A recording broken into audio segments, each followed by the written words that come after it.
Good morning, my gorgeous people. We are going to draw our magic maker of the month, which is essentially our employee of the month. Now, if you haven't already been aware, what you do every day you come into work, whether you're doing 1 gig or 4 gigs, you're going to sign in once on this sheet. Basically, what you're signing in is your performer name, your gig date, and what you feel you did well that day and what you feel you need to improve on. It's just like a tiny little row for each name. Then what happens is I cut them up and I put them in a box. They will stay in here for the full duration of the month, as well as throughout the end of the year. And at the end of the year, at the Christmas party, we'll have a big grand prize. If it gets full, we'll do one at 6 months. This will be drawn every month based on people who have done gigs. So the more gigs you do, the more chance you have of winning. But you can also nominate someone to show appreciation. If someone's gone above and beyond, if a supervisor's done something. And basically, it's for people who go above and beyond and have delivered maybe an extra special something to a client, or they've handled a really tricky situation well. You can also nominate them. Now, this isn't me. I don't nominate them. It's all you guys. So, yes, we will draw that. But first, a little note on a few things. So before we draw the magic maker of the month, I want to touch base on a few things. Punctuality. Now, I'm going to drop an onboarding roadmap now. If you are considered in training, you need to be here 1 hour before your shift starts. Same for those who are training people. Now, punctuality is really important at the moment. If you are an approved person, you need to be there at minimum 30 minutes before your party start time. Now, the rates for what you're paid already factor in these start times, and people have been sort of, it used to be 45 minutes and I pushed it up to half an hour, and people have sort of been coming in like 15 minutes late, which makes them 15 minutes before their party time, and that's not fair on your fellow team members, so please don't do that anymore. I'm really going to crack down on that. Another thing, make sure you're collecting the correct kits. Daisy packs the kits and allocates the kits. Shouldn't be an issue again, but making sure you are checking your kits. Just because they're packed for you doesn't mean you don't check that they have like the right coronation ceremony certificate in them. We've only done like 10 parties this month, and like mobile parties, and I have 5 leftover certificates. These do cost money, so please make sure you're giving them to the children. It's also part of the client's package. You are expected to make sure they get it. We have a new party pack for for venue parties. We have a complete package. It doesn't affect you much. Basically, it's a 3-hour package, but cupcakes and a wrap platter we provide are included in it. So there's that. That's called our complete package. Just the 3-hour party for you. Now, in 3-hour parties, the extra activities we do are parachute games and nail painting. I'm very interested to see if anybody else has like something they want to suggest we do in those 3-hour parties. I've got ideas because I feel like we're feeling like we need a few extra activities now. With the 3-hour parties, they go up to 3 hours, which means sometimes they will end at 2.5 hours, but the client usually will be there for those. Stay dehydrated and eat. I need to make sure you guys are coming into work hydrated. It's so hot, but even in winter, stay hydrated with water, please. Red Bull doesn't actually keep you alive. And also eat before work. It's more energy than you realize. I need you guys to make sure, you are alert and that you're looking after yourselves before you come in, because guys, you need to eat. You get dizzy, you need to eat. It also puts you in a better mood, and which makes your job easier and makes it better for other people to be around you. Trust me, I get hangry.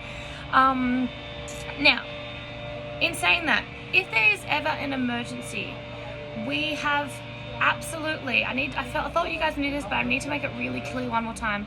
If there is an emergency, safety comes first. You can absolutely break character. Stay professional, but do what you got to do. If you need to stop and remove yourself from the situation, if you both need to remove yourself from the situation, remain professional, explain to the clients what's going on, but the priority is to look after each other, look after the child, whatever's happened. If there's an emergency, your head shouldn't be thinking, what if I don't finish the party? Obviously evaluating the emergency, but if you need to call an ambulance, that's okay, making sure we're doing that.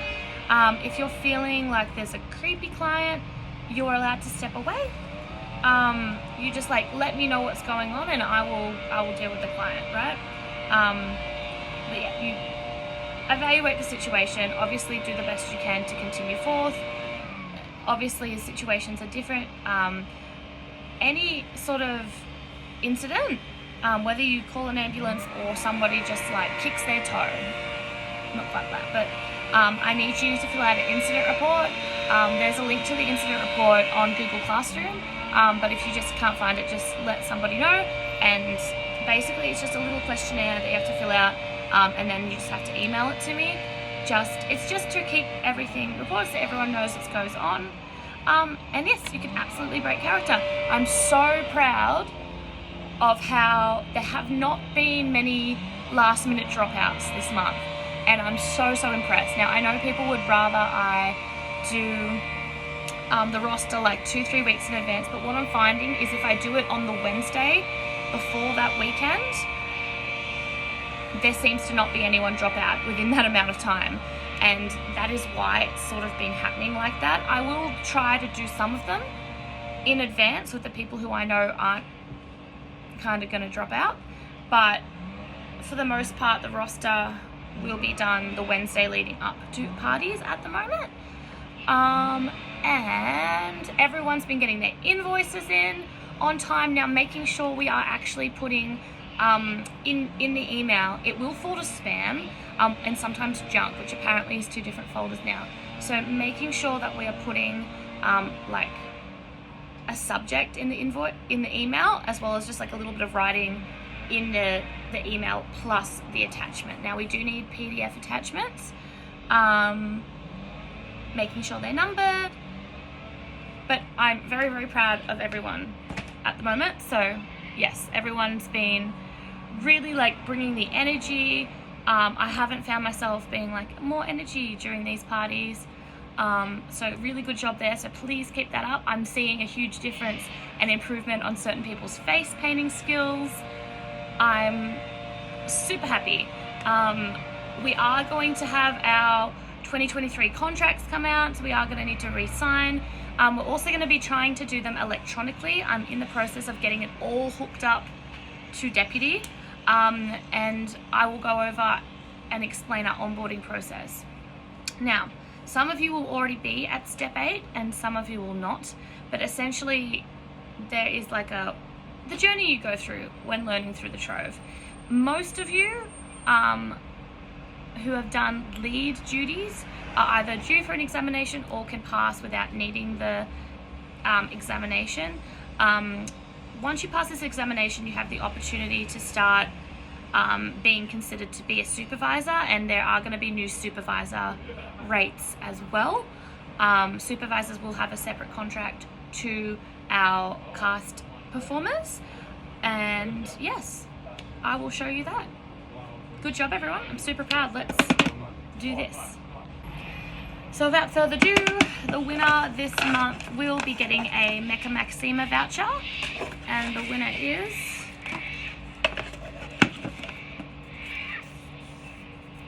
Tanae.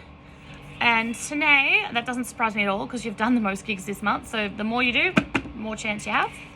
On Jan 21st, you said that you felt that you had been very helpful and shown initiative. I believe that.